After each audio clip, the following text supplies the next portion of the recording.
শ্রেষ্ঠ রাসূল আহমদ মোহাম্মদ মুস্তাফা সাল্লাল্লাহু আলাইহি ওয়াসাল্লামের প্রতি। আপনারা যারা ডানে দাঁড়িয়ে আছেন তাদেরকেও অনুরোধ করব বিশেষভাবে যে অনেক জায়গা খালি আছে, ওই কোনাতেও জায়গা খালি আছে। আর আমরা তো খুব লম্বা সময় বক্তব্য দিব না, তো আপনাদের ধৈর্যচ্যুতি ঘটার আগেই আমাদের বক্তব্য শেষ হবে। অতএব এই যে দীর্ঘ সময় থেকে অপেক্ষায় আছেন, এই সময়টুকুকে মনোযোগের সাথে এবং আদবের সাথে, কেননা এই মাজলিসে ফেরেশতারাও আছে এবং ফেরেশতারা বসে আছে। তাহলে যেখানে ফেরেশতারা বসে বক্তব্য শুনতেছে সেখানে আপনি কিভাবে দাঁড়িয়ে আছেন? তা আদবের খেলাফ।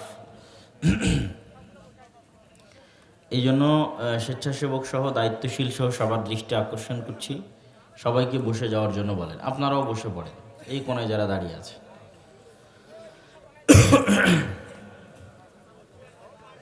যেহেতু দ্বীনি শিক্ষা প্রতিষ্ঠান, সেহেতু বক্তব্যের মূল বিষয় শিক্ষা এবং জ্ঞানের গুরুত্ব। যদিও প্রধান অতিথি কিছু বলে গেলেন, সেটার সাথে সম্পর্ক রেখে কিছু কথা।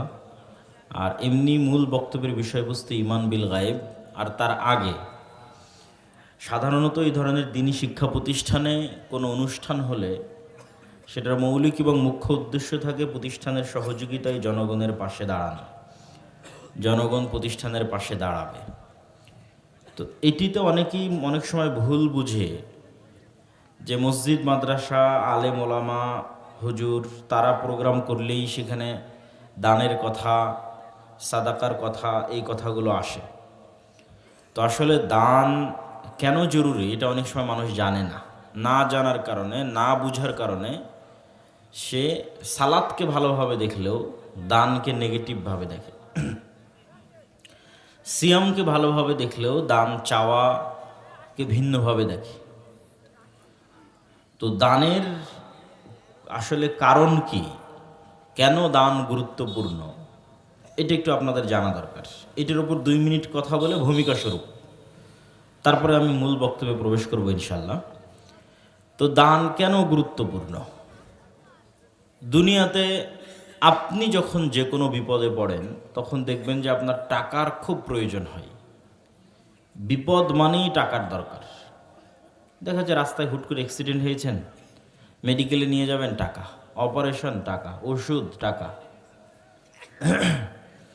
হয়তো ছেলে মেয়ে পড়াশোনা করবে, বিশ্ববিদ্যালয়, প্রাইভেট, সরকারি বিশ্ববিদ্যালয়ে চান্স হয়নি, প্রাইভেট বিশ্ববিদ্যালয়ে যাবে, টাকার দরকার। আপনার নামে কেউ মামলা করে দিয়েছে, কেস কোর্ট কাচারিতে মামলা পরিচালনা করতে টাকার দরকার। তো দুনিয়াতে যেমন বিপদ আপদে টাকা আপনার খুব সহযোগিতা করে, এই সেম জিনিসটা কিয়ামতের মাঠে ঘটবে। কিয়ামতের মাঠে যখন আপনি বিপদে থাকবেন তখন টাকা আপনার সহযোগিতা করবে। কিন্তু দুঃখজনক হচ্ছে যে দুনিয়াতে যেমন বিভিন্ন জনের কাছে ধার কর্জ করে তাৎক্ষণিক প্রয়োজন মিটানোর কোনো ব্যবস্থা, টাকা যেহেতু দরকার, কিয়ামতের মাঠে নতুন করে আর টাকার কোনো ব্যবস্থা হবে না। টাকা আগে থেকে যেগুলো জমা হয়ে আছে ব্যাংকে, সেগুলোই কাজে লাগবে। নতুন করে কিয়ামতের মাঠে আপনি এখন কারো থেকে ধার কর্জ করবেন, টাকার দরকার, টাকার মানুষের কাছে চেয়ে বেড়াবেন, এটা এই সুযোগ নাই। টাকা যেটা আগে থেকে আপনার নামে ব্যাংক অ্যাকাউন্টে জমা হয়ে আছে, ওইটাই, অতটুকুই আপনি কাজে লাগাতে পারবেন। যেমন অনেক সময় মেয়ের বিবাহের জন্য ফিক্সড ডিপোজিট করে রাখে মানুষজন, তারপর অনেকে লাইফ ইন্স্যুরেন্স করে রাখে যে বিপদে পড়লে যেন এই টাকাটা আমি কাজে লাগাতে পারি। কেন বললাম যে এই সেম সিচুয়েশন, সেম অবস্থা কি আমাদের মাঠে হবে?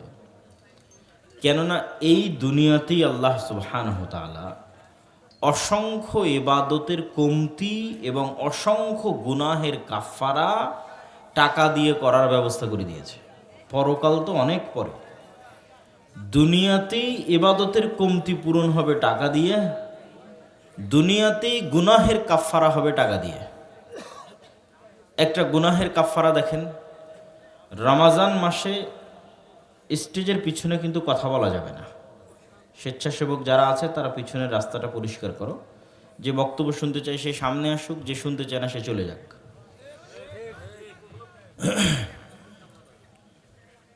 একটা কাফারা আর একটা ইবাদতের কমতি।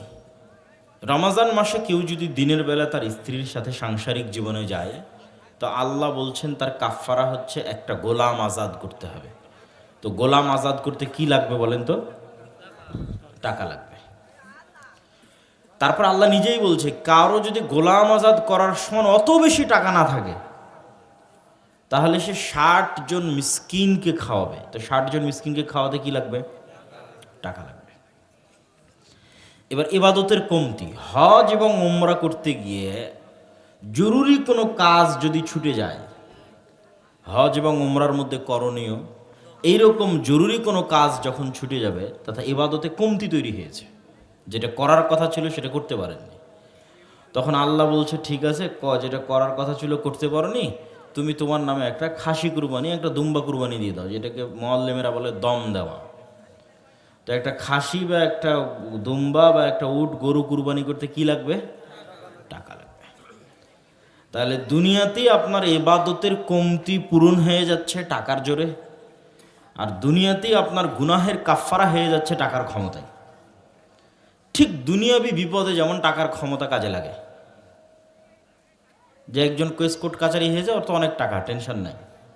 একজনের অ্যাক্সিডেন্ট হয়েছে, অনেক টাকা, টেনশন নেই। যার টাকা নেই তার তো অনেক করুণ অবস্থা, গরিব।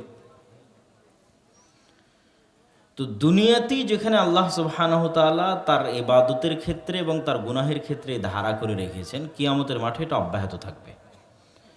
এখন সমস্যা হচ্ছে, দুনিয়ার মানুষের কারো পক্ষে এটা গ্যারেন্টি দেওয়া সম্ভব নয় যে আমি জীবনে কোনো ইবাদতে কোনো দিন কমতি করিনি।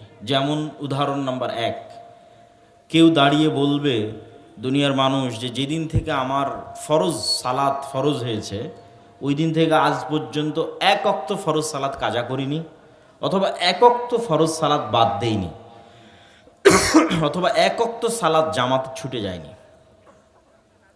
তাহলে ইবাদতে কমতি হয়েছে না হয়নি? অগণিত অসংখ্য কমতি। ভালো মতো উজুটা হয়েছে কিনা, পরিপূর্ণ এই নিয়াতের সাথে সালাতের শুরু থেকে শেষ পর্যন্ত ছিল কিনা, সালাতে দাঁড়ালেই দুনিয়ার কথা মনে পড়ে যাচ্ছে। তাহলে সালাতের কত পার্সেন্ট যে কবুল হয়েছে নিজেও জানে না। রাসূল সাল্লাল্লাহু আলাইহি ওয়াসাল্লাম বলছে, একজন ব্যক্তি সালাত শেষ করে তো কেউ সালাতের পূর্ণ নেকি পায়, কেউ 3 ভাগের 1 ভাগ পায়, কেউ 4 ভাগের 1 ভাগ পায়, এভাবে নেকি কমতে থাকে। এটা কিসের উপর নির্ভর করে? অন্তরের খুশুখুজুর উপর। মানে মন কতখানি আল্লাহর সাথে কানেক্টেড ছিল, এবং সালাত ওই অনুযায়ী ধীর স্থির, সালাত ওই অনুযায়ী খুব সুন্দর, আর ওই অনুযায়ী নেকি। তাহলে ইবাদতে যে কত রকমের কমতি হয়েছে তা আল্লাহ সুবহানাহু ওয়া তাআলা জানে। তাহলে আমি এই চ্যালেঞ্জ দিতে পারবো না যে আমার ইবাদতের জোরে জান্নাতে চলে যাব। দিতে পারবেন নাকি? কোনো মানুষের পক্ষেই সম্ভব নয় যে আমার ইবাদতের ক্ষমতায় জান্নাতে চলে যাব, চ্যালেঞ্জ থাকলো। তাহলে একটা পয়েন্ট বাদ পড়ে গেল। 2 নাম্বার, গুনাহ। যেখানে পিতা ভুল করেছে, আদম আলাইহিস সালাতু ওয়াস সালাম, তো আল্লাহ নবী হাদিসে স্পষ্ট বলে দিয়েছে, কুল্লু বানি আদম খাত্তা, আদমের সব সন্তান গুনাহ করবে, কেউ নিষ্পাপ নাই। যদি গুনাহ না করতো, আল্লাহ মানুষকে ধ্বংস করে দিয়ে নতুন জাতি সৃষ্টি করত। তাহলে কেউ বলতে পারবে না যে আমি নিষ্পাপ, এটা বলাও কারো পক্ষে সম্ভব নয়। তাহলে একদিকে পাপের বোঝা বিশাল লম্বা, আর একদিকে যতটুকু করার কথা ছিল ইবাদত, আল্লাহর নেকি যতটুকু করার কথা ছিল, সেটা তো অনেক খামতি, অনেক কমতি। তাহলে এখন যদি হেল্পিং হ্যান্ড না থাকে, সাহায্যকারী যদি কিছু না থাকে, বাঁচার রাস্তা নাই। যেটার ক্ষমতায় আপনি বলবেন যে আমি জান্নাতে চলে যাব। তো বাঁচার রাস্তা দুটেই, সহজ বাঁচার রাস্তা। ইবাদত দিয়ে জান্নাত পাওয়া যেতে পারে, কিন্তু জান্নাতের গ্যারেন্টি মানুষ দিতে পারবে না যে আমি ইবাদত দিয়ে জান্নাতের গ্যারেন্টি দিচ্ছি।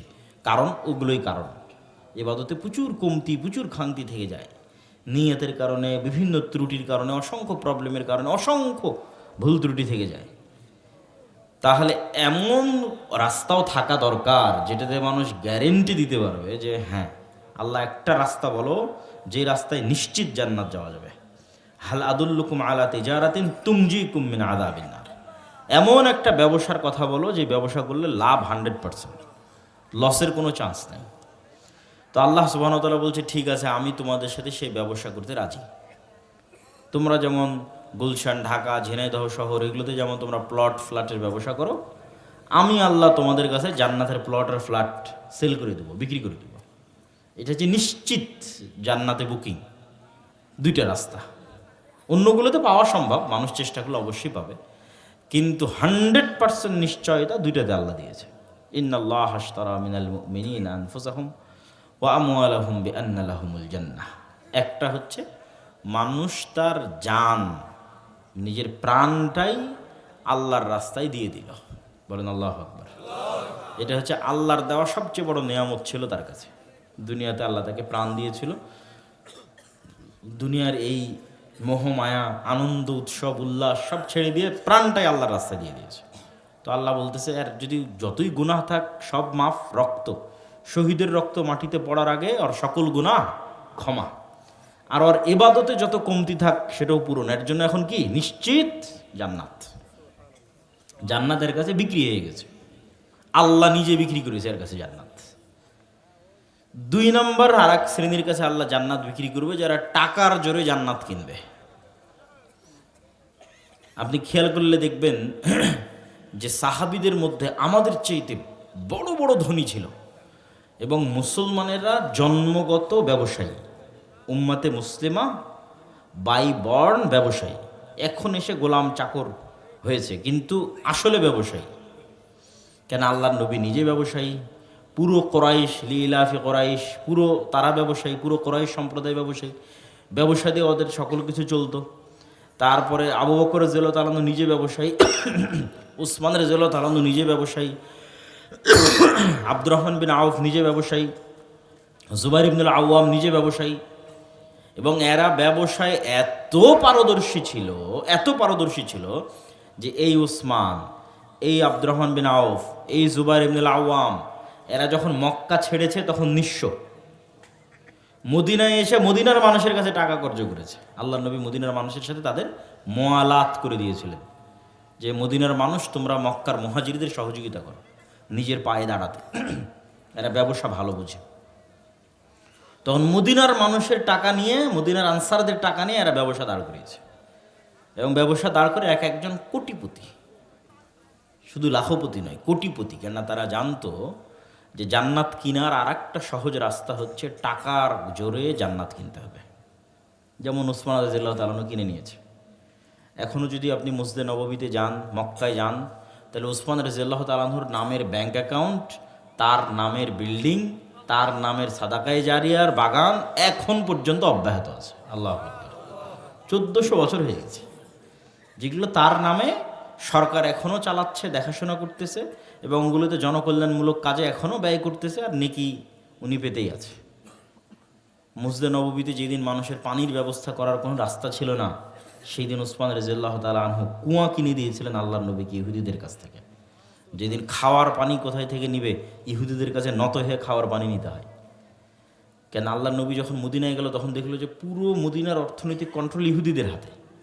আর অর্থনৈতিক কন্ট্রোল যতক্ষণ আপনি না নেবেন, স্বাধীনতা ততক্ষণ আসবে না, তাতে আপনি সিদ্ধান্ত নিতে পারবেন না। তো ফার্স্টে আল্লাহর নবী মুভমেন্ট নিয়েছে যে বাজার ইহুদিদের কাছ থেকে দখল করে নিতে হবে, অর্থনৈতিক কন্ট্রোল ইহুদিদের কাছ থেকে দখল করে নিতে হবে। তো ইহুদিদের অর্থনৈতিক সিস্টেমের মূল ভিত্তি ছিল সুদ, আর রাসূল সাল্লাল্লাহু আলাইহি সাল্লামের অর্থনৈতিক সিস্টেমের মূল ভিত্তি ছিল জনকল্যাণ, সুদমুক্ত, কর্জে হাসানা।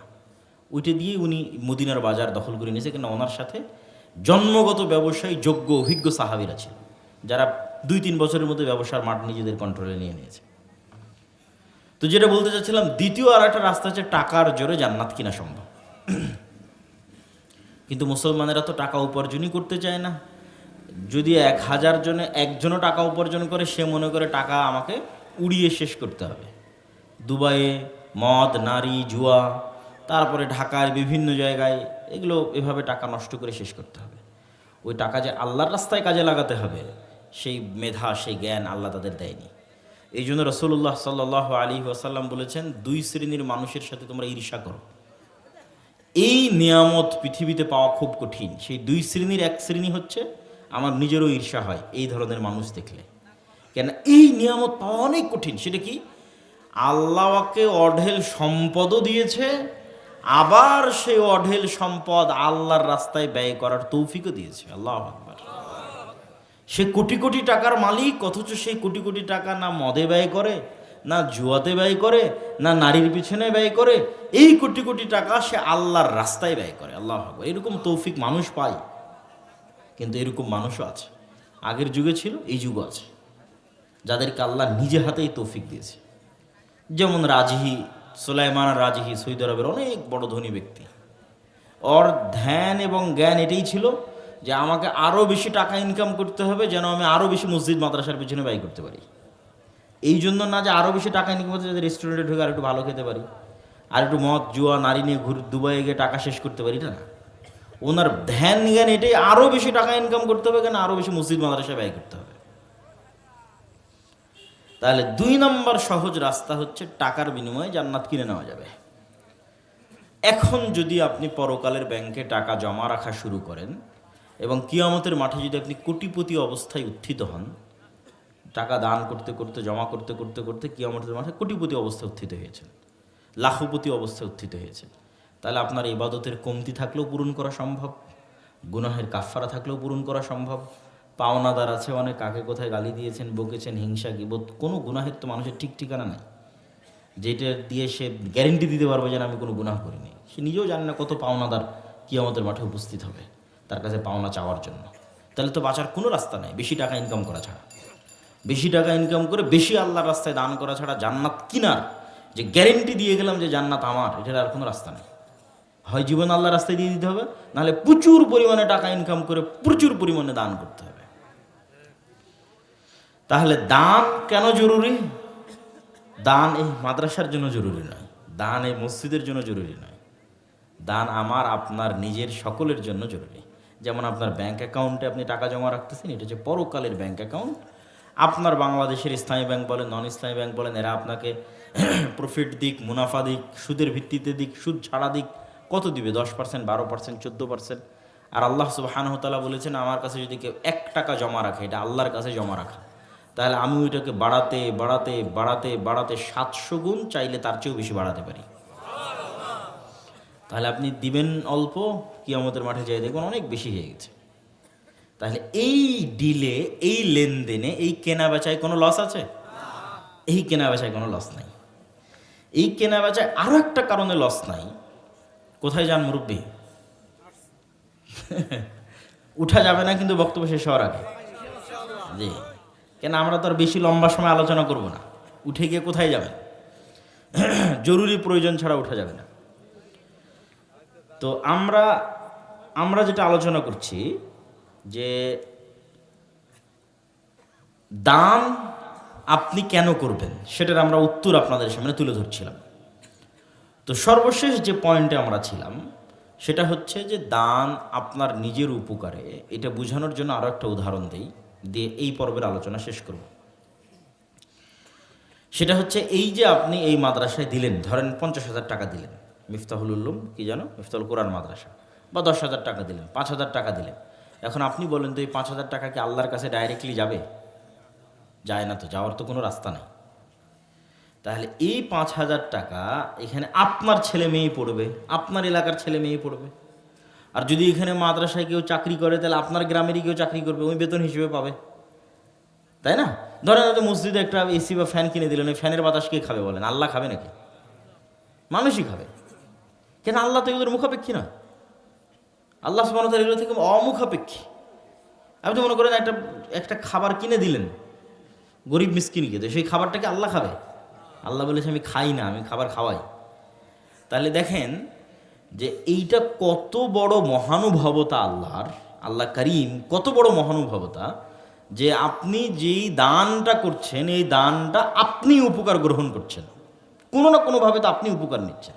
ভাই মসজিদে গেলে ফ্যানের বাতাস তো আপনিই নিচ্ছেন, এসির হাওয়া তো আপনিই খাচ্ছেন, মাদ্রাসায় তো আপনারই ছেলে মেয়ে পড়তেছে, আপনারই কোনো আত্মীয় স্বজন পাড়া প্রতিবেশী সেখানে কাজ করতেছে, কুরবানি করে গোস্ত যখন বন্টন করেছেন আপনার আত্মীয় স্বজনই তো গোস্ত নিচ্ছে, আপনিই তো গোস্ত খাচ্ছেন। তাহলে যত বেশি দান করেন না কেন, দানের ফল আপনি ভোগ করতেছেন, মধ্যেখান থেকে আল্লাহ বলতেছে যাও, এর বিনিময়ে তোমাকে আমি জান্নাত দিয়ে দিলাম। এটা হলো আল্লাহর মহানুভবতা। অথচ আর একটা কিছু আপনি আল্লাহ সুবহানাহু ওয়া তাআলার কাছে পৌঁছাতেও পারবেন না, দিতেও পারবেন না, আর আল্লাহ এগুলোর মুখাপেক্ষীও নয়। তো এই জন্য বক্তব্যের শুরুতেই যদি প্রতিষ্ঠান কর্তৃপক্ষ চায় আপনাদের কাছে কোনো দান সংগ্রহের জন্য কাউকে পাঠাবে, এরকম পাঠানোর যদি ইচ্ছা থাকে তাহলে আমি তাদেরকে উদাত্ত আহ্বান জানাবো যে আপনারা দান সংগ্রহ করতে চাইলে এই সময় সংগ্রহ করতে পারেন। আমরা আমাদের মূল বক্তব্যে প্রবেশ করি এবং আপনাদেরকে উক্ত প্রতিষ্ঠানে দান করার জন্য উদাত্ত আহ্বান জানাচ্ছি। আমাদের মূল বক্তব্যের বিষয়বস্তু হচ্ছে শিক্ষা জ্ঞান। শিক্ষা জ্ঞানে 2-3টা পয়েন্ট। 1 নাম্বার পয়েন্ট, আল্লাহ সুবহানাহু ওয়া তাআলা নিজের ক্ষেত্রে বলছেন ওয়ালিল্লাহিল আসমাউল হুসনা ফাদউহু বিহা।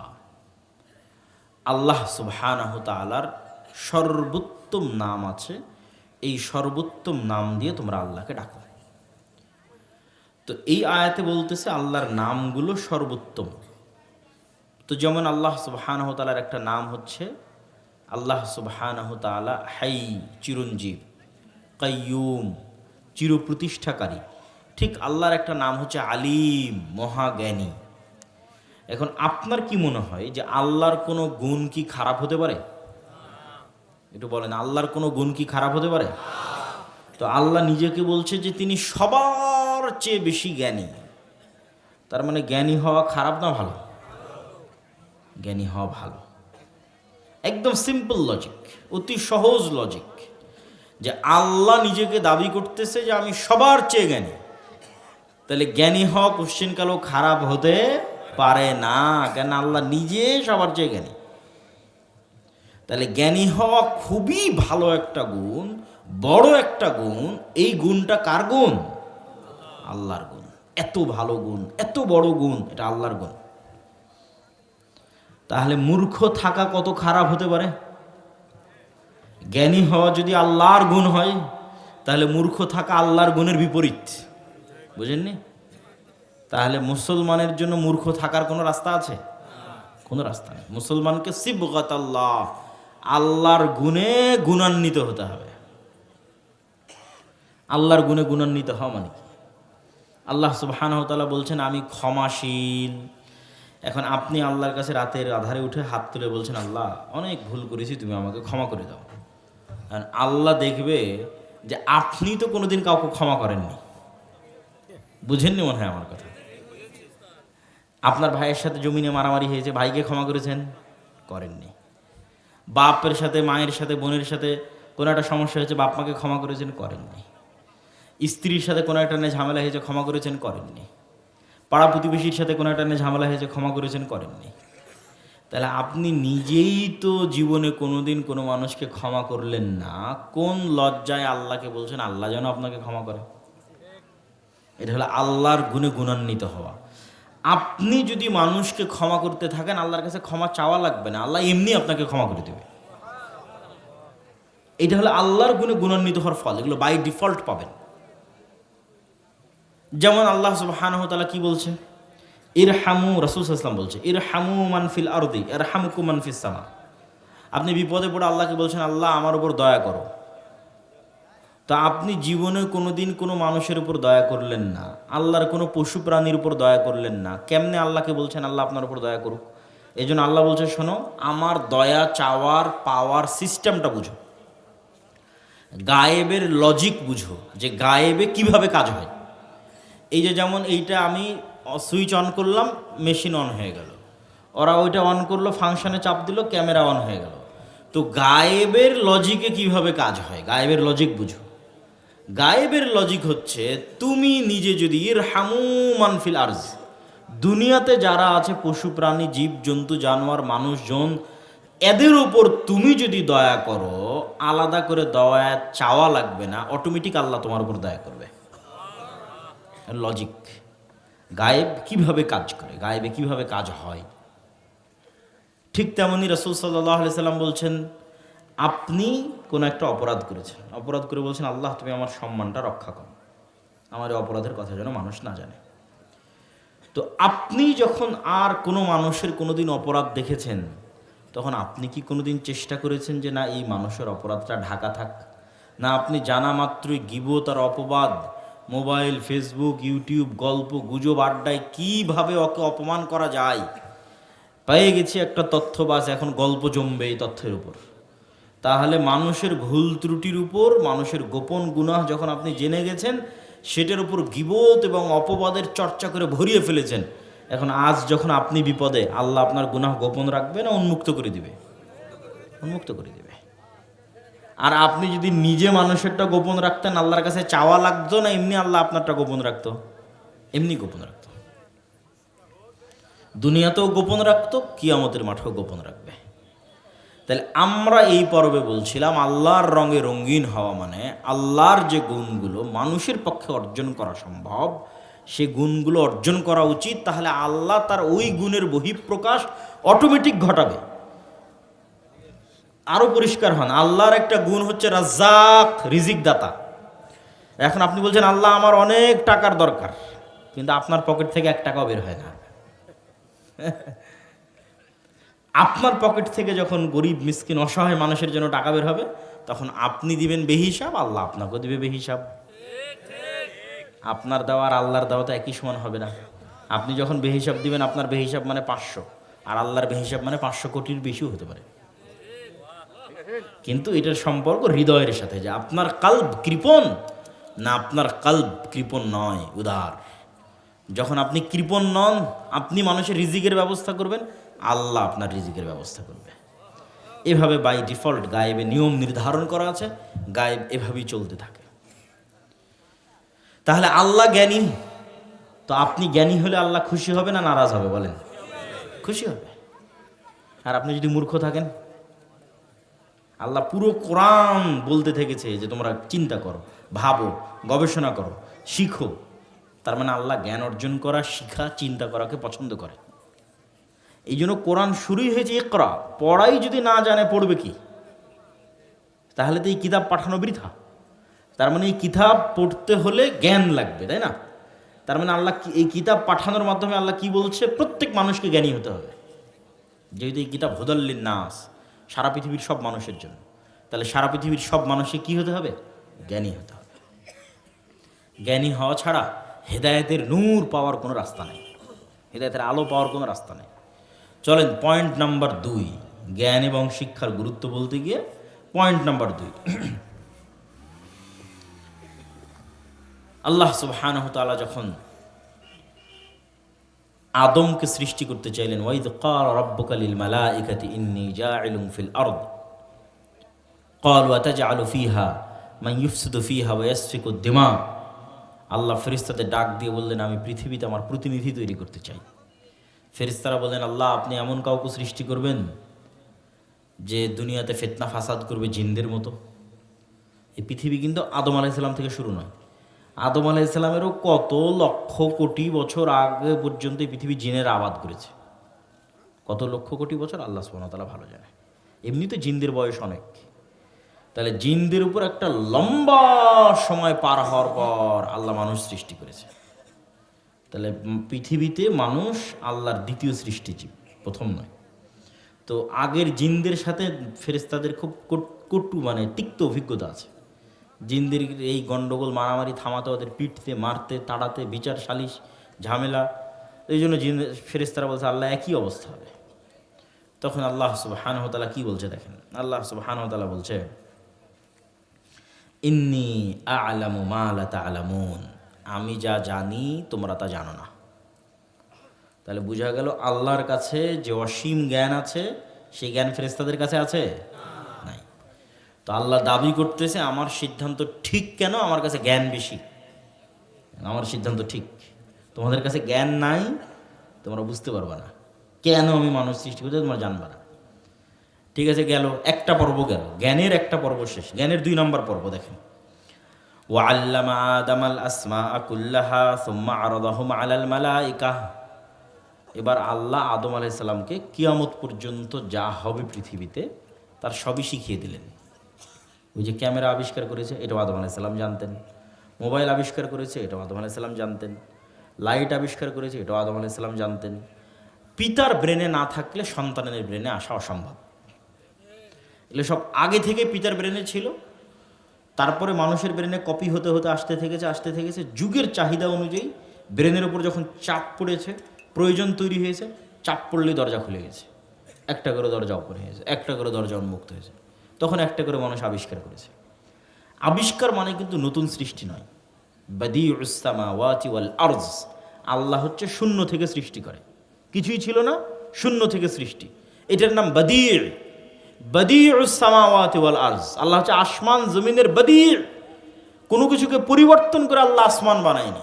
সব আছে, আরও 500 বছর পর যা আবিষ্কার হবে ওটাও আমার ব্রেনে আছে, কিন্তু এখন ব্রেনের চাপ পড়েনি, প্রয়োজন তৈরি হয়নি, চাহিদা তৈরি হয়নি, এই জন্য ব্রেনের ওই পর্দাটা খুলতেছে না। আমার হয়তো 14 তখন ফেরেশতারা কি বলছে দেখেন, এটা জ্ঞানের গুরুত্ব ফুটে উঠবে এখান থেকে। সুবহানাক লা ইলমা লানা ইল্লা মা আল্লামতানা, আল্লাহ আপনি যা শিখিয়ে দিয়েছেন ওই শিখানো ছাড়া আমরা কিচ্ছু জানি না। আপনি যতটুকু শিখিয়েছেন অতটুকুই জানি, এর বাইরে আমরা কিচ্ছু জানি না। তাহলে ফেরেশতাদের জ্ঞান এখন ইনস্ট্যান্ট আদমের চেয়ে কি হয়ে গেল, কম হয়ে গেল। আল্লাহ আদমকে শিখিয়েছে, কিন্তু এখন আদমের জ্ঞানের চেয়ে ফেরেশতাদের জ্ঞান কমে গেল। তখন আল্লাহ বলেন ওয়াইদ কুলনা লিল মালাইকাতি ইসজুদু লি আদম ফাসাজাদু ইল্লা ইবলিস, তখন আল্লাহ ফেরেশতাদের বললেন সিজদা করো আদমকে। এটা আদমের কিসের সম্মান বলেন, একটু জোরে বলেন, এটা আদমের কিসের সম্মান, জ্ঞানের সম্মান। ইবলিসের এই জন্য প্রশ্ন ইললজিক্যাল, ইবলিসের প্রশ্ন কিন্তু লজিক অনুযায়ী হয়নি। ইবলিস এখন সিজদা না করে বলছে আল্লাহ আপনি আমাকে আগুন থেকে সৃষ্টি করেছেন, মানুষকে মাটি থেকে সৃষ্টি করেছেন, আমি কেন মাটির তৈরি মানুষকে সিজদা করব? আরে পাগল, তুই যদি জিনের তৈরি সৃষ্টি হওয়ার কারণে সিজদার যোগ্য হোস, তাহলে তার চেয়ে ভালো নূর থেকে ফেরেশতারা তৈরি হয়েছে। কিন্তু এখানে তো কে কি থেকে সৃষ্টি হয়েছে তার উপর ভিত্তি করে এটা নির্ধারিত হচ্ছে না, এটা জ্ঞানের সম্মান দিচ্ছে আল্লাহ। বলেন আল্লাহু আকবার। ওটা নূরের তৈরি সৃষ্টিজীবেরও আর আগুনের তৈরি সৃষ্টিজীবের চাইতেও আদম আলাইহিস সালাতু ওয়াস সালাম এবং তার বংশধরেরা জ্ঞানী বেশি, এই জ্ঞানের সম্মানে এখন সিজদা। কিন্তু দুনিয়াতে আসার পর মানুষ, বিশেষ করে দুঃখজনক হলো শুধু মুসলমানেরা, সে জ্ঞান চর্চায় ভুলে গেল। আর সেই জ্ঞান চর্চা এখন ইহুদি খ্রিস্টানেরা করতেছে, যেটা প্রধান অতিথি বললেন। আর মুসলমানেরা কি করতেছে, বিড়ি, সিগারেট, তামাক, জর্দা, নেশা, জুয়া, mobile, Facebook, YouTube, free fire, PUBG, online betting, কি নাই সময় নষ্ট করার এমন কোনো রাস্তা, যে সময় নষ্ট করার রাস্তায় পুরো জীবনটা নষ্ট করে দিচ্ছে। তারপরে যখন আসল সময় পার হয়ে যাচ্ছে, বয়স যখন 30, 32, 35, তখন ভিসা করে ইউরোপ, সৌদি, কুয়েত, কাতার, বাহরাইনে কামলা খাটার জন্য চলে যাচ্ছে। এই হলো আমাদের যুব সমাজের অবস্থা। আর ইহুদিরা কি করতেছে, ইহুদিরা তাদের ছেলে মেয়েদেরকে এগুলো সব থেকে দূরে রেখে শুধু পড়া, শুধু জ্ঞান অর্জন করা। না জুয়ার সাথে সম্পর্ক রাখা সম্ভব, না নেশার সাথে সম্পর্ক রাখা সম্ভব। তাদের ধর্মে শুকুরও হারাম, এটা মুসা আলাইহিস সালামের দিন। অনেক বিকৃতি ঘটেছে, অনেক ক্ষেত্রে শিরক আছে, কিন্তু কিছু কিছু ক্ষেত্রে কমন আছে। যেহেতু দ্বীনে ইলাহি আল্লাহর পক্ষ থেকে এসেছে, আহলে কিতাব, বানু ইসরাইল, তো ইহুদি, খ্রিস্টান, ইসলাম, 3টে ধর্মের মধ্যে অনেক কিছু মৌলিক কমন আছে। তো সেই মৌলিক কমনগুলোর মধ্যে যে যে আদর্শে ইহুদিরা কট্টর, ওই ওদের থেকেও যদি অন্তত মুসলমানেরা শিখতো যে হ্যাঁ আমরাও এরকম কট্টর হব, অন্তত এই লক্ষ লক্ষ কোটি কোটি মুসলমানকে পৃথিবীতে কেউ দাবায় রাখতে পারতো না। কিন্তু ওই কঠোরতা মুসলমানদের মধ্যে যেন না আসে, তারও ষড়যন্ত্র আছে। আর মুসলমানেরা তো নিজেরা ব্যর্থ তো আছে। তো ইহুদিদের মধ্যে যেমন 2-1টা বলি, আমি ইহুদিদের কিন্তু গুণ বর্ণনা করছি না, ইহুদিরা কেন খারাপ সেটারও 2-1টা কথা বলবো। যেমন ইহুদিরা 80-90 জন দাড়ি রাখে, 80-90 জনেরও বেশি হতে পারে। আমি কোন ইহুদিকে দেখিনি যার দাড়ি নেই, কিন্তু জানি না ভালোভাবে, এই জন্য বলতেছি। 100% হতে পারে যে তাদের দাড়ি আছে, আমার দেখায়। আর মুসলমানদের 100% কয়জনের দাড়ি থাকতে পারে, 2%-এরও নিচে হতে পারে। ইহুদিদের 80%-এর মাথায় টুপি আছে, আর মুসলমানদের 2%-এরও কম হবে মাথায় টুপি আছে। আর ইহুদিদের 3 ওয়াক্ত সালাত, সকালের সালাতকে বলে সাচারিত, মাগরিবের সালাতকে বলে মাআরিব। হিব্রু ভাষা আর আরবি ভাষা অনেক কমন, যেটা ইহুদি ধর্মের হিব্রু ভাষা আর যেটা মুসলমানদের আরবি ভাষা। 3 ওয়াক্ত সালাতেই মসজিদে যায়, সিনাগগ তাদের মসজিদের নাম। সারা বিশ্বের সিলেবাসের মধ্যেও যদি LGBTQ ঢুকে, তা ওই ইংল্যান্ডের মধ্যে থেকেও, আমেরিকার মধ্যে থেকেও ইহুদি স্কুলে এলজিবিটি কেউ ঢুকবে না, কেননা ওইটা ওদের দিনে হারাম। আল্লাহ নিজেও কোরআনে বলেছে যে মুসা আলাইহিস সালামের উপর আমি 10টা আদেশ দিয়েছি। ওই 10টা আদেশের মধ্যে বলা আছে জেনা হারাম, চুরি হারাম, অন্যায়ভাবে মানুষ হত্যা হারাম, শিরক হারাম। ওই 10টা আদেশ এখনও তাওরাতে লেখা আছে। তো জেনা হারাম, ওই যে সকল আসমানি দিনে জেনা হারাম। ফলত এলজিবিটি কিউ কোনো ইহুদি স্কুলে চলতে পারবে না। শুকুরের গোস্ত হারাম, এটা খ্রিস্টানরা জানে না, বিকৃত করে তারা শুকুরের গোস্ত হালাল বানিয়ে নিয়েছে, এটা তাদের অজ্ঞতা। শুকুরের গোস্ত হারাম, সব দিনই আল্লাহর যতগুলো আসমানি দিন আছে সকল আসমানি দিনে হারাম। ফলত খ্রিস্টানরা পাগল বেশি, উল্লু বেশি, বুঝে না, কম বোঝে, দুনিয়ার রহস্য কম বোঝে। যা আপনাদের মতো যা চোখের সামনে দেখে ওটাই। 5 দিন কাজ করবে, 5 দিন কাজ করে যা ইনকাম হবে বাকি 2 দিন মদ খেয়ে উল্টে পড়ে থাকবে। যাই দেখেন খ্রিস্টান কান্ট্রিগুলোতে একই অবস্থা, দক্ষিণ কোরিয়াতে যান একই অবস্থা। বাকি 2 দিন গার্লফ্রেন্ড নিয়ে ঘুরে মদ খেয়ে জুয়া খেলে শেষ। এই কাজ ইহুদিরা জীবনে করবে না, ওরা এর মধ্যে নাই। ওই 5 দিনের টাকা জমিয়ে আরও কেমনি টাকা বাড়ানো যাবে, আরও কেমনি করে ক্ষমতা বেশি অর্জন করা যাবে, আরও কোথায় ইনভেস্ট করতে হবে, আরও কোথায় কি কাজ করতে হবে, কোথায় অস্ত্র কিনতে হবে, কোথায় সায়েন্স টেকনোলজি ইনভেস্ট করতে হবে, ওদের চেয়ে বেশি কেউ বুঝে না। কেন ওরা এই পৃথিবীর আসল রহস্য জানে, যেমন মুসলমানেরা জানে। যেমন মুসলমানদের কাছে সত্য আছে, এই কোরআন সত্য। এই জন্য কোরআনে পৃথিবীর আসল রহস্য আল্লাহ বারবার বলতে থেকেছে যে তোমরা কি করছো। তো ইহুদিরা খারাপ কেন? ইহুদিদের একটু বেশি প্রশংসা হয়ে গেল, তারা খারাপ কেন সেটা বলি। ইহুদিদের খারাপিটাই হচ্ছে তাদের মুনাফিকি, তাদের দ্বিচারিতা, তাদের সুপারিয়রিটি থট। এই জন্য মুসলমানদের দরজা সবার জন্য উন্মুক্ত। ইসলাম একমাত্র গ্লোবালাইজেশনের দিন, যেটা সারা পৃথিবী বিজয় করে নিতে পারে, কেউ আটকাতে পারবে না। কিন্তু ইহুদির হাজার চেষ্টা করলেও সারা পৃথিবী বিজয় করতে পারবে না। কেন? আগের থেকে ওর মনের মধ্যে হিংসা, অহংকার, সংকীর্ণতা, মুনাফিকিতে পরিপূর্ণ হয়ে আছে, যতই ভালো কাজ করুক। সেটার 2-একটা উদাহরণ দেখেন। প্রত্যেক ইহুদি ফ্যামিলির 7টা-8টা করে সন্তান থাকবে, আর সারা পৃথিবীতে ওরাই কোটি কোটি টাকা ইনভেস্ট করেছে যেন মুসলমানের একটার বেশি সন্তান না নেয়, খ্রিস্টানেরা যেন একটার বেশি সন্তান না নেয়। এই হলো দ্বিচারিতা, যে সে নিজে যেটা করবে সারা পৃথিবীতে ওইটা নেই। কোনো ইহুদিকে সুদের উপর লোন দিবে না, কর্জে হাসানা দিবে কোনো ইহুদি। আর ওরাই সারা পৃথিবীতে সবচেয়ে বড় সুদের কারবারি। সারা পৃথিবীর সকল সুদের কারবার ওদের কন্ট্রোলে। যেমন মদিনারতেও ইহুদিদের কন্ট্রোলে সুদের কারবার ছিল, আজকেও সারা পৃথিবীর সুদের কারবার তাদের কন্ট্রোলে। কিন্তু এক ইহুদি আর এক ইহুদিকে সুদ দিবে না। কেন? তাদের ব্রেনের মধ্যে ঢুকে আছে সুপারিয়রিটি থিওরি, যে আমরা হচ্ছি টপ, বাকি সব আমাদের গোলাম। আর মুসলমানদের ব্রেনে কি আছে? আল্লাহ মুসলমানদের কি শিখিয়েছে? তোমরা সবাই সমান। তুমি যদি নিজে সুদ না খাও তাহলে আর এক হিন্দু আর এক খ্রিস্টানের সাথে সুদের লেনদেন করবে না। পৃথিবীটাকে কল্যাণমূলক পৃথিবী হিসেবে গড়ে তোলো, সবার জন্য শান্তিময় করে গড়ে তোলো। যেটা কল্যাণ তুমি জানো, সে কল্যাণ সবার মধ্যে ছড়িয়ে দাও। দেখেন, মুসলমানদের কাছে যখন জ্ঞান ছিল কর্ডোভাতে, বাগদাদে, মুসলমানরা কোনোদিন বলেনি এই তুই ইহুদি, তুই খ্রিস্টান, এখানে জ্ঞান অর্জন করতে পারবি না। জ্ঞান অর্জন করলে 30 লক্ষ টাকা দিতে হবে, নাহলে ভাগ। না, মুসলমানদের কাছে যতদিন জ্ঞান ছিল, তুমি হিন্দু হও, ইহুদি হও, খ্রিস্টান হও, ফি সাবিলিল্লাহ, ফিরি আসো, ফিরি পড়ো, ফিরি জ্ঞান নিয়ে যাও। পৃথিবীর সকল মানুষের জন্য একমাত্র কল্যাণকামী দিনের নাম হচ্ছে ইসলাম। এই জন্য একদিন না একদিন ইসলাম সারা পৃথিবী বিজয় করবেই।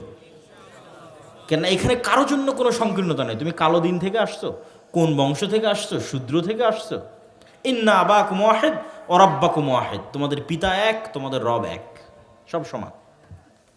কিন্তু ইহুদিরা এই থিওরিতে বিশ্বাস করে না। তাহলে ইহুদিদের সবচেয়ে বড় ভয়ঙ্করতা কি? এরা যখন ফিলিস্তিনের গাজায় বম মারে তখন মনে করে না মানুষ মারছে, ভিতর থেকেই মনে করে না যে মানুষ মারছে। পশু প্রাণীও মনে করে না যে পশু প্রাণীকে মারতেছে। এই পরিমাণ নিষ্ঠুর, নির্দয়, ভয়ঙ্কর। যেহেতু ওরা ভ্রান্তির উপর আছে, মুসলমানেরা যদি একবার তাদের দিনকে এইরকম কঠোরভাবে পালন করতে পারত, আর যেহেতু তাদের অন্তরে সংকীর্ণতা এবং অহংকার, আর মুসলমানদের অন্তরে উদারতা এবং সারা পৃথিবীর মানুষের জন্য কল্যাণকামিতা, তাহলে একবার যদি মুসলমানেরা তাদের নবীর দিনকে শক্তভাবে আঁকড়ে ধরে, বিজয়ের জন্য আর কিছু লাগবে? আর কিছু লাগবে না। এটাই স্বাধীনতা। স্বাধীনতার পতাকা ওই দিনই উড্ডীন হয়ে যাবে। যেদিন বাংলাদেশ পাকিস্তানের মুসলমানেরা কি বলবে যে না আমরা সেকুলার না, আমরা লিবারেল না, আমরা ডেমোক্রেটিক না, আমরা কিচ্ছু বুঝি না, আল্লাহর কোরআন আল্লাহর দিন ছাড়া, বাস এইটার ওপর যখন পরিপূর্ণ প্রস্তুত হয়ে যাবে তখন আপনি অটোমেটিক রাষ্ট্রে ইসলাম প্রতিষ্ঠা করতে পারবেন। এইটার উপর যদি মেন্টালি প্রস্তুত না হন, আপনি হাজার চেষ্টা করলেও রাষ্ট্রে ইসলাম প্রতিষ্ঠা করে একদিন টিকতে পারবেন না। এটা নিরাশ করার জন্য বলছি না, হতাশ করার জন্য বলছি না, বাস্তবতা বলছি। আমাকে ধরেন ভোট দিয়ে আপনারা ক্ষমতায় পাঠিয়ে দিলেন, বা কোনোভাবে আমি ক্ষমতায় চলে গেলাম। ক্ষমতায় চলে যাওয়ার পর কালকে যদি আমি পূর্ণ ইসলাম অনুযায়ী দেশ চালাতে চাই, আমেরিকা এবং ইউরোপের অর্থনৈতিক অবরোধের মুখোমুখি হব। আমেরিকা এবং ইউরোপ এবং ভারতের যখন অর্থনৈতিক অবরোধের মুখোমুখি হব, তখন আপনাদের এখানে বাংলাদেশে কোনো ডলার আসবে না, ডলারে কোনো লেনদেন হবে না। যতজন ফ্রিল্যান্সিং করতেছে সব ফ্রিল্যান্সিং বন্ধ। ইউরোপ আমেরিকা থেকে যত টাকা অনুদান সহযোগিতা আসতেছে সব বন্ধ। তাহলে 6 মাসের মধ্যে দেখবেন যে কারো বাড়িতে ফ্রিজ নাই, এসি নাই, বিদ্যুৎ নাই, কারেন্ট নাই, অন্ধকার। 3-4 মাসের মধ্যে দেখবেন যে এরকম ভয়ঙ্কর অবস্থা। তখন এই গুলো রাস্তায় নেমে বলবে যে এই আবদুল্লাহকে ভাগাও, ইসলামকে ভাগাও, আমাদের সেকুলার যেটা ছিল ওটাই ভালো। কেননা ইমান বিল গায়েবে ইয়াকিন ছাড়া, ইমান বিল গায়েবে ইয়াকিন ছাড়া দিনের বিজয় সম্ভব নয়। ইমান বিল গায়েবে ইয়াকিন কি?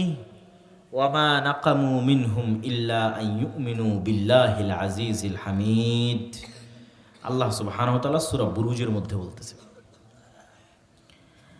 আসহাবুল উখদুদের একটা ঘটনা, গর্ত খুঁড়ে আগুন জ্বালিয়ে এই কোটচাঁদপুরের মানুষকে বলা হয়েছে এই আগুনে ঝাঁপিয়ে পড়ো। তো আল্লাহ কোরআনে বলছে ওয়ামা নাকামু মিনহুম ইল্লা আন ইউমিনু বিল্লাহিল আজিজিল হামিদ, যে এই যে আসহাবুল উখদুদ সবাই আগুনে ঝাঁপ দিতে বাধ্য হচ্ছে, এর একটাই কারণ যে এরা আমি আল্লাহ আমার উপর ঈমান এনেছিল।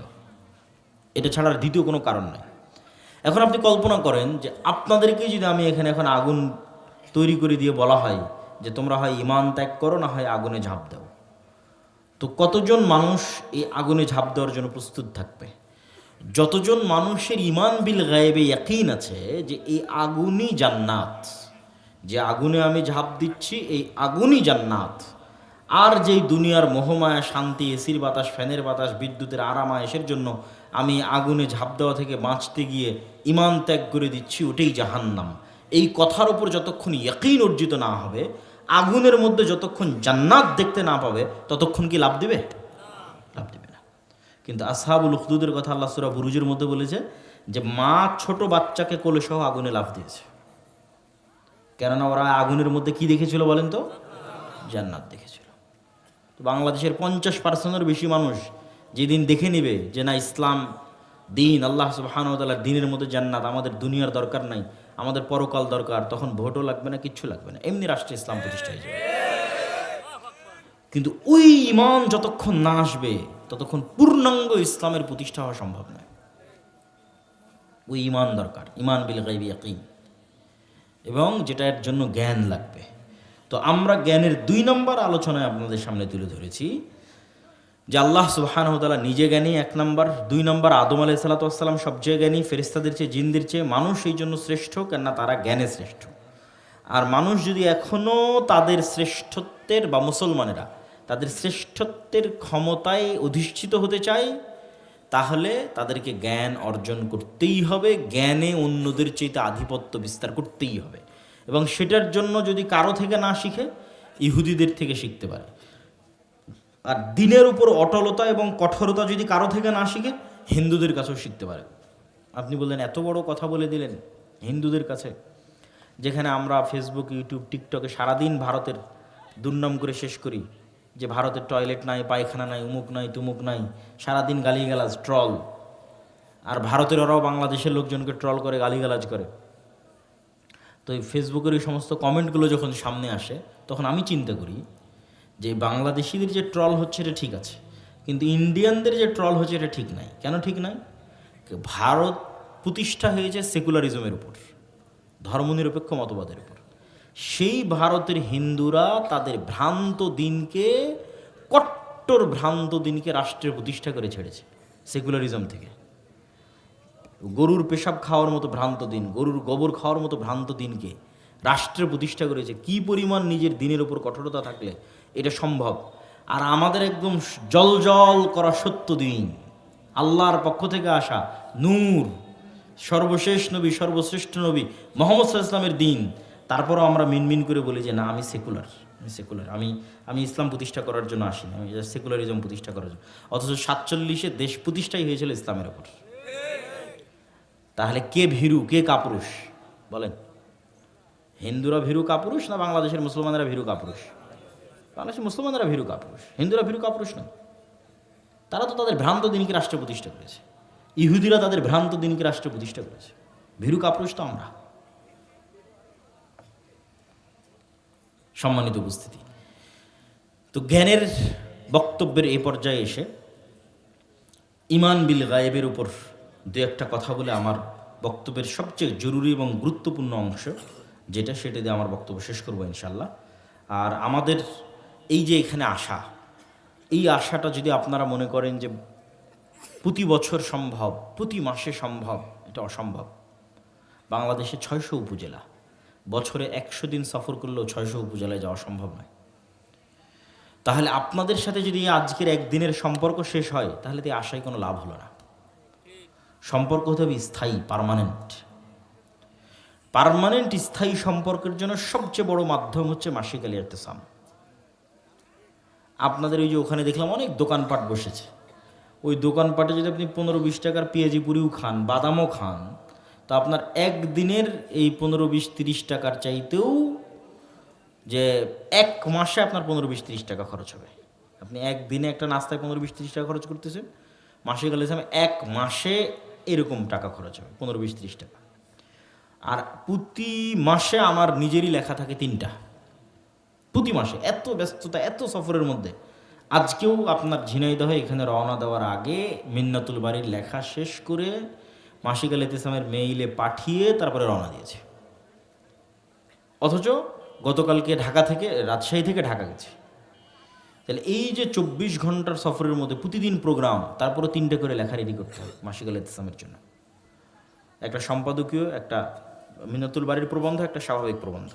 তো এই মাসিক আল ইতিসাম যদি আপনারা না পড়েন, তাহলে তো এই যে একদিনের আশাই শেষ। তাহলে আমার কোনো জ্ঞান আমি আপনার কাছে পৌঁছাতে পারলাম না, আমার কোনো দাওয়াত, চিন্তা চেতনা আপনার সাথে আমি শেয়ার করতে পারলাম না। এই জন্য উদাত্ত আহ্বান থাকবে। আমি জানি না যে আজকে এখানে বই পুস্তক আছে কিনা, আমাদের ড্রাইভার বই পুস্তক নিয়ে এসেছে কিনা, হয়তো সে গাড়িতে ঘুমিয়ে যেতে পারে। আপনারা স্বেচ্ছাসেবকরা কেউ থাকলে ড্রাইভারকে জিজ্ঞেস করতে পারেন যে তার কাছে বই পুস্তক আছে কিনা, মাসিক আল ইতিসাম আছে কিনা, থাকলে যেন সে নিয়ে আসে। তো মাসিক আল ইতিসাম নেওয়া, এটা 1 নাম্বার। 2 নাম্বার হচ্ছে মক্তব। আজকে এই 1 ঘন্টার বক্তব্য আমি আপনাদের কোনো দোয়া শিখাতে পেরেছি এখন পর্যন্ত? একটাও দোয়া শিখাতে পারিনি। এখন মতো কোরআনের এক একটা আয়াত পড়ানো শিখাতে পেরেছি? পারিনি। এটা সম্ভব নয় 1 ঘন্টার বক্তব্যে। তাহলে আমার এই আসা যাওয়ার সাদাকায়ে জারিয়া লিমিটেড। আর এই ঝিনাইদহ কোটচাঁদপুরে যদি আমার 10টা বক্তব্য চলে, যে বক্তব্যের সিলেবাস আমি নিজে হাতে লিখেছি, যে কিভাবে ছোট বাচ্চার ব্রেনে দিনের বিশ্বাস মজবুতভাবে ঢুকিয়ে দেওয়া যায়, ওই চিন্তা মাথায় রেখে আমাদের সিলেবাস তৈরি করা। তাহলে প্রতিদিন সকালে যখন কোটচাঁদপুরের 10টা মসজিদে ওই সিলেবাসে 20টা করে বাচ্চাকেও যদি কোরআন শেখানোর চেষ্টা করা হয়, দোয়া শেখানোর চেষ্টা করা হয়, দিনের জ্ঞান শেখানোর চেষ্টা করা হয়, তাহলে আমি পৃথিবীর যে প্রান্তেই থাকি না কেন আমার সাদাকায়ে জারিয়া অব্যাহত আছে না নাই? আছে।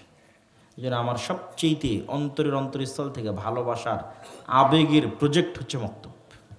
আমি মক্তব প্রতিষ্ঠার নেশায় 300 মসজিদ সফর করেছি ফি সাবিলিল্লাহ। আজকে তো আপনারা হাদিয়া দিবেন, পথ খরচ পাথেও দিবেন, পথ খরচ পাথেও ছাড়া 300-র বেশি মসজিদ সফর করেছি। শুধু মানুষকে এটা বলতে যে আপনার মসজিদে মক্তব চালু করেন, মক্তব আমাদের সিলেবাসে পরিচালনা করেন, আমরা ট্রেনিং দিই আপনার শিক্ষককে। এবং এখন পর্যন্ত 700-র কাছাকাছি শিক্ষককে আমরা জামিয়া সালাফিয়া ডাঙ্গিপাড়া পাওয়া রাজশাহীতে নিয়ে গিয়ে ট্রেনিং দিয়েছি আলহামদুলিল্লাহ। যেটার যাতায়াত খরচ আল্লাহর দয়ায় আমরা বহন করেছি, আর দাওয়াইল্লাহ, যেটার থাকা খাওয়া খরচ আমরা বহন করেছি আল্লাহর দয়ায়। এবং এই মক্তবগুলোর মধ্যে আমাদের জাতীয় মক্তব প্রতিযোগিতা আয়োজিত হচ্ছে এবার, যেটা এনটিভিতে রমজান মাসে প্রচারিত হবে, যেটাতে জামিয়া সালাফের কোনো ছাত্র অংশগ্রহণ করবে না।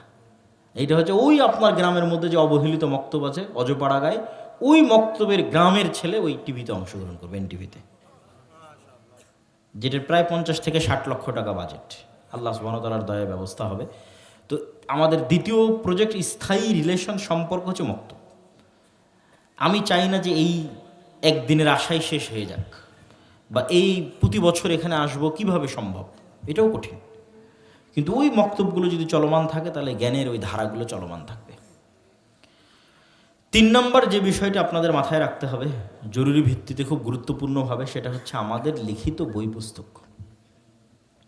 শায়েখ আব্দুর রাজ্জাক বিন ইউসুফকে হয়তো অনেকেই চাচ্ছেন যে এখানে আসুক, বক্তব্য দিক। তো উনি যা বলবে তা ওনার বইয়েই লেখা আছে। যেমন উপদেশ, ওনার সব বক্তব্যই বই আছে। যেমন সালাতের বই, সালাত কিভাবে আদায় করবেন সব, কত প্রশ্ন করেন আপনারা। দোয়ার বই, কত রকমের দোয়া আছে সারা দিনে পড়তে হবে, সব ওই বইয়ের মধ্যে পাবেন। নতুন আমরা একটা বই নিয়ে এসেছি, ফিকহুল হাদিস ফতোয়া সিরিজ, যেটাতে 1000 প্রশ্নোত্তর আছে।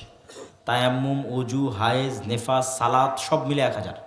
কোনো প্রশ্ন যেটা এখানে আসতে পারে আর ওই বইয়ে নাই আমার ধারণা হয় না। সালাত রিলেটেড, পবিত্রতা রিলেটেড। আর আমার একটা নতুন বই এসেছে আল্লাহর পথে যাত্রা, যেটা হয়তো আজকে নাই, শেষ হয়ে গেছে। আসা মাত্রই শেষ। 2000 কপি আমরা ছাপিয়েছিলাম, 2-3 দিনেই শেষ হয়ে গেছে। তো ওই জন্য দেওয়া সম্ভব হচ্ছে না। আরও 5000 কপি হয়তো আসবে, আসলে হয়তো ওটা পাবেন। তো এই বইগুলোর সাথে সম্পৃক্ত থাকা, মক্তবের সাথে সম্পৃক্ত থাকা, এটা আপনাদের প্রতি উদাত্ত আহ্বান থাকলো। বক্তব্যের এই পর্যায়ে এসে সবচেয়ে গুরুত্বপূর্ণ কয়েকটা কথা বলব, যে মুসলমানদের বিজয় কিভাবে সম্ভব। এতক্ষণ অনেক হতাশার আলোচনা করলাম, আমাদের অনেক বিভ্রান্তি, অনেক ভুল ত্রুটির আলোচনা করলাম। একটু আশার আলোচনা করি, এই পয়েন্টটুকু বলে আমার বক্তব্যের শেষে চলে যাব। মুসলমানদের বিজয় কেমনে সম্ভব। আমরা এখন আছি গোলাম অবস্থায়। গোলাম অবস্থা থেকে মুক্তি পেতে চাইলে নেতা হতে হবে। নেতা হতে হলে কি লাগবে, এইটা যদি আপনি একবার বুঝে যান যে নেতা হতে কি লাগে।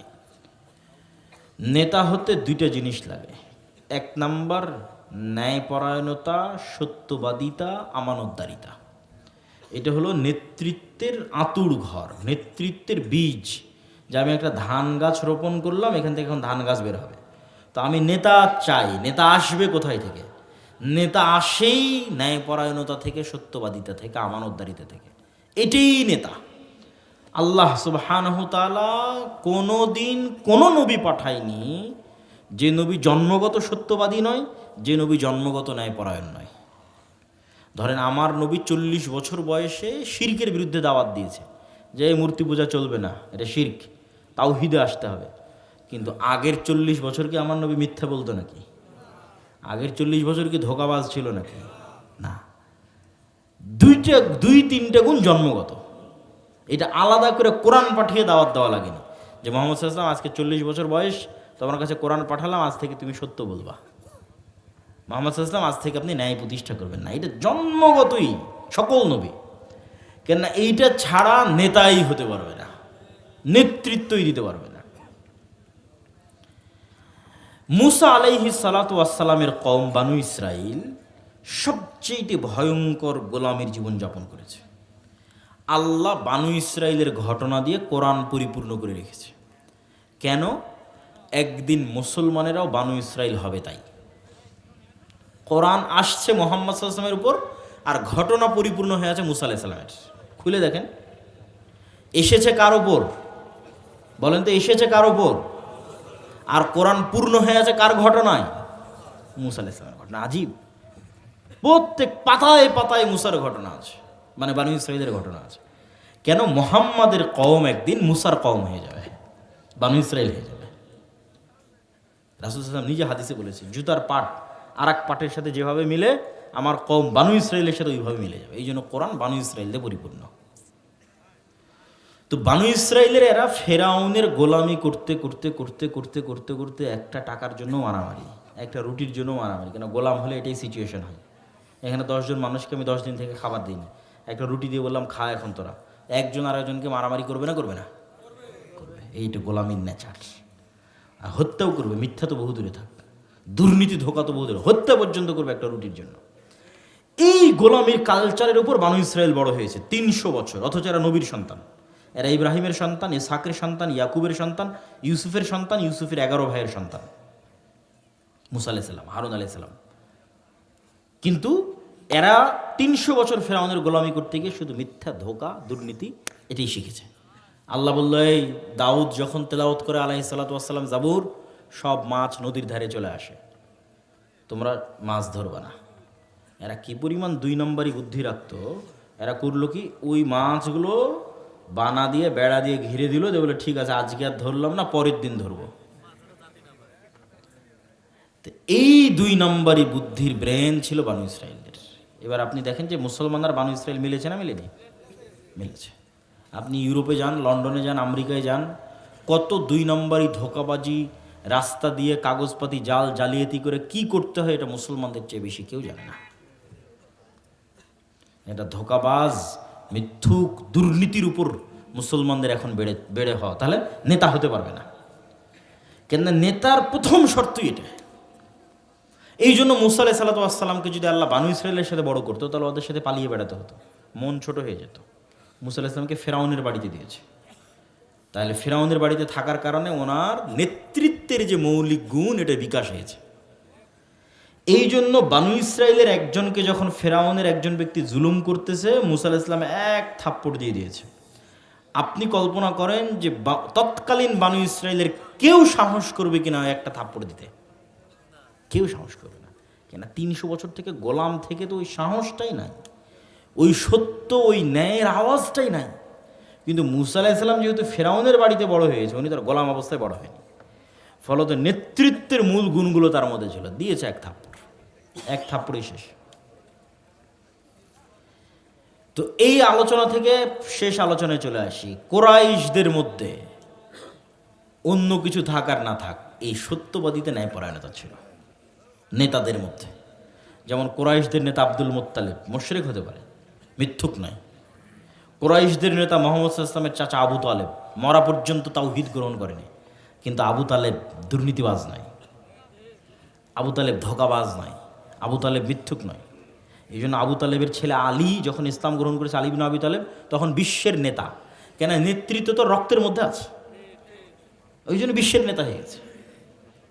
আবু সুফিয়ান প্রত্যেক যুদ্ধে মুহাম্মদ সাল্লাল্লাহু আলাইহি ওয়াসাল্লামের বিপরীতে প্রধান নেতা, প্রত্যেক যুদ্ধে। আবু সুফিয়ান রাদিয়াল্লাহু তাআলা, বদর, উহুদ, খন্দক, বদরে আবু জাহাল, বাকি সব যুদ্ধে আবু সুফিয়ান। এই আবু সুফিয়ানও মুহাম্মদ সাল্লাল্লাহু আলাইহি ওয়াসাল্লামের নামে কোনোদিন মিথ্যা বলেনি। এরা এই মিথ্যা বলাটা জানতো না। ফলত আবু সুফিয়ান যখন নিজে ইসলাম গ্রহণ করেছে, তখন ওর বংশরত রক্ত নেতা, রক্তই নেতা, কেন? সত্যবাদীতে ন্যায় পড়া নেতা। ফলত ওর বংশে মুআবিয়া থেকে শুরু করে তারপরে পুরো উমাইয়া শাসন আমলে সারা পৃথিবীর অর্ধেক পর্যন্ত বিজয় করে ফেলেছে। নেতৃত্বের গুণ দিয়ে সারা পৃথিবীর অর্ধেক বিজয় করেছে। তাহলে নেতা হতে হলে আগে লাগবে সত্যবাদিতা, আমানতদারিতা, ন্যায়পরায়ণতা। এই ক্রাইটেরিয়াতে বাদ মানে শুরুতেই নেতা বাদ, এর পক্ষে আর নেতা হওয়া সম্ভব নয়। এই জন্য ইহুদি খ্রিস্টানেরা মুসলমানদের মধ্যে 2টা কালচার অব্যাহত রেখেছে, যাতে মুসলমানেরা জীবনে কোনো দিন সত্যবাদী নেতা না আসে। সেই কালচারের একটা কালচার হচ্ছে ডেমোক্রেসি, গণতন্ত্র। এই গণতন্ত্রে এক দলের নেতা আর এক দলের বিরুদ্ধে তো বলবেই, একই আসনের মনোনয়ন প্রার্থী একই দলের এক নেতা আর এক নেতার বিরুদ্ধে বলবে। তাহলে এই নেতার নেতৃত্বের শুরুটাই হচ্ছে কিসের উপর? মিথ্যার উপর, ধোঁকার উপর, দুর্নীতির উপর। তাহলে সে নেতা না গোলাম? আল্লাহর লজিকে গোলাম। এই দ্বারা নেতৃত্ব হবে না। এই নেতা যখন প্রধানমন্ত্রী হবে, স্বরাষ্ট্রমন্ত্রী হবে, এ টাকার কাছে ভারতের কাছে বিক্রি হয়ে যাবে, টাকার কাছে আমেরিকার কাছে বিক্রি হয়ে যাবে। কেননা ওর উত্থানই হয়েছে মিথ্যা, দুর্নীতি এবং ধোঁকার উপর। তাহলে এই সিস্টেম সত্যবাদী মানুষকে নেতা হতে দিবে না, মিথ্যুককে নেতা বানাবে। আর একটা হচ্ছে সুদ। যত গ্রামগঞ্জের মা এবং বোনেরা কিস্তিতে সুদ নিয়েছে, হলফ করে বলুক, কসম করে বলুক যে নিজে মিথ্যা বলেনি, ছেলেকে দিয়ে মিথ্যা বলায়নি কিস্তির টাকা পরিশোধের সময়। তাহলে নেতৃত্বের শুরুতেই ধ্বংস করে দেওয়া হয়েছে, মানে সব মা এবং বোনেরা যেন মিথ্যুক হয়ে যায়। তাহলে মা এবং বোন যখন মিথ্যুক, তখন মা এবং বোনের গর্ভে কি সালাহুদ্দিন আইয়ুবীর জন্ম হতে পারে? হতে পারে না। মোহাম্মদিন কাসেমের জন্ম হতে পারে? এরকম বীর বিক্রম পুরুষের জন্য প্রথম শর্ত, নেতার জন্য প্রথম শর্ত সত্যবাদী, ন্যায়পরায়ণ। তাহলে এই 1 নম্বর ক্রাইটেরিয়াতে আমরা ফেল। তাহলে আপনি বলবেন ইসলাম প্রতিষ্ঠা করতে চাই বাংলাদেশে, তাহলে একটা প্রজন্ম লাগবে যে প্রজন্ম সত্য বলতে জানে, ন্যায় প্রতিষ্ঠা করতে জানে। একটা প্রজন্ম লাগবে। ওই প্রজন্ম যদি ওসি ডিসি এসপি মন্ত্রী মিনিস্টার হয়, আর যদি বলে টাকার কাছে বিক্রি হবে না, যদি প্রকৃত ইসলামটা জানে। এখন তো ওসি ডিসি এসপি মন্ত্রী মিনিস্টার, এই সিল্যান্ড সাব রেজিস্টার সবাই নামাজি, সবাই ওমরাকারী, কিন্তু দায়িত্বে যখন বসে তখন ঘুষ নেয়, 2 নম্বরে কাজ করে।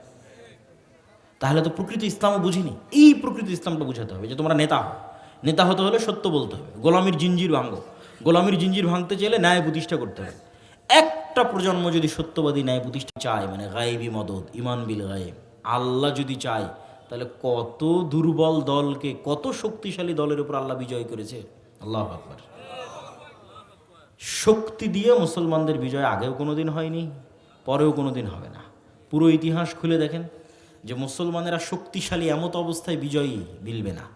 মুহাম্মদ সাল্লাল্লাহু আলাইহি ওয়াসাল্লাম শক্তিশালী তাই বদরে বিজয়ী না, মুহাম্মদ সাল্লাল্লাহু আলাইহি ওয়াসাল্লাম শক্তিশালী তাই খন্দকে বিজয়ী না, মুহাম্মদ সাল্লাল্লাহু আলাইহি ওয়াসাল্লাম দুর্বল তারপর বদরে বিজয়ী, মুহাম্মদ সাল্লাল্লাহু আলাইহি ওয়াসাল্লাম দুর্বল তারপর খন্দকে বিজয়ী, বানু ইসরায়েল দুর্বল তারপর ফেরাউনের উপর বিজয়ী, বানু ইসরায়েল দুর্বল তারপরও জালুতের উপর বিজয়ী। কেন? সবগুলো গায়েবী মদদে হয়েছে, আল্লাহর সাহায্যে হয়েছে। এই ইমান বিল গায়েব যতক্ষণ না থাকবে ততক্ষণ আপনি মনে করবেন না মন্দির পাহারা দিয়েই তো আমাকে ক্ষমতায় যেতে হবে। আর যখন ইমান বিল গায়েব চলে আসবে তখন আপনি আপনার দিনের উপর থাকবেন অটল, কট্টর। আর ইমান বিল গায়েবের কারণে, সত্যবাদীদের ন্যায় পরায়ণতার কারণে ফেরেশতা দিয়ে আল্লাহ বিজয় দেবে। ফেরেশতা তো আল্লাহ অবতীর্ণ করেছে, কোরআন মাজিদে বলেছে যে আমি ফেরেশতা অবতীর্ণ করেছি। হাদিসে সাহাবীরা বলেছে যে তারা কোথায় কোথায় তারা ফেরেশতাদের দেখেছে অবতীর্ণ হতে এবং মুসলমানদের সাহায্য করতে। সম্মানিত উপস্থিতি, 4 নাম্বার এই পয়েন্ট বলে বক্তব্য শেষ। 4 নাম্বার হচ্ছে শক্তিশালী প্রতিষ্ঠান, এখনকার জন্য করণীয়। শক্তিশালী প্রতিষ্ঠান, অন্যায়ের বিরুদ্ধে আন্দোলন, শক্তিশালী প্রতিষ্ঠান। 5ই আগস্টে আপনাদের এই 1,00,000 কোটি ভোটারই রাস্তায় ছিল, মুসলমান ভোটারই রাস্তায় ছিল, কিন্তু ক্ষমতা চলে গেছে এনজিওদের কাছে। কেন? মুসলমানদের কোনো শক্তিশালী প্রতিষ্ঠান নাই। এই সবগুলো মসজিদ মাদ্রাসা মিলেও ব্রাকের সমান শক্তিশালী হবে না, হানাফি আহলে হাদিস সব মিলিয়ে। শক্তিশালী অর্থনৈতিক প্রতিষ্ঠান, শক্তিশালী মিডিয়া, শক্তিশালী মানবাধিকার প্রতিষ্ঠান, এই প্রতিষ্ঠানগুলো যখন আপনার রাষ্ট্রের মেইন স্ট্রিমে শক্তিশালী প্রতিষ্ঠান তৈরি হয়ে যাবে, তখন কোনো না কোনো একদিন আপনার সামনে যখন সুযোগ তৈরি হবে, কেননা জুলম থাকবেই, গণতন্ত্র যতদিন আছে জুলম ততদিন থাকবে। গণতন্ত্র কোনোদিন ন্যায় প্রতিষ্ঠা করতে পারবে না, আর জুলম যতদিন থাকবে মানুষ জুলমের বিরুদ্ধে আওয়াজ উঠাবেই। এই জন্য 15, 20, 30 বছর পর এরকম 5 আগস্ট আবার হবে। কিন্তু তখন আপনার কাছ থেকে যেন ক্ষমতা মিস না হয়ে যায়, ওইটার প্ল্যান করতে হবে, ওইটার জন্য কাজ করতে হবে। ওইটার কাজ ঘরে বসে থাকা হবে না, আর ওইটার কাজ ওই চিল্লা চিল্লি দিয়ে বিশাল সমাবেশ দিয়ে যে এরকম সমাবেশ দেওয়া হবে না। এইটার কাজ হচ্ছে জ্ঞান কেন্দ্রিক কাজ, প্রোডাক্টিভ। সারাদিন ফেসবুকে বসে থেকে সময় নষ্ট করতেছে, গালাগালি করতেছে, এইগুলো দিয়ে হবে না।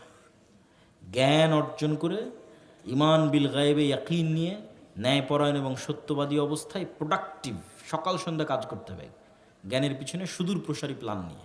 এইরকম একটা প্রজন্ম লাগবে। সেই প্রজন্মের আশায় আজকের সংক্ষিপ্ত বক্তব্য এখানেই শেষ করলাম। আল্লাহ সুবহানাহু ওয়া তাআলা আমাদের কবুল করুক। আল্লাহুম্মা আমিন। ওয়া আখির দাওয়ানা আনিল হামদুলিল্লাহি রাব্বিল আলামিন। আসসালামু আলাইকুম ওয়া রাহমাতুল্লাহি ওয়া বারাকাতুহু।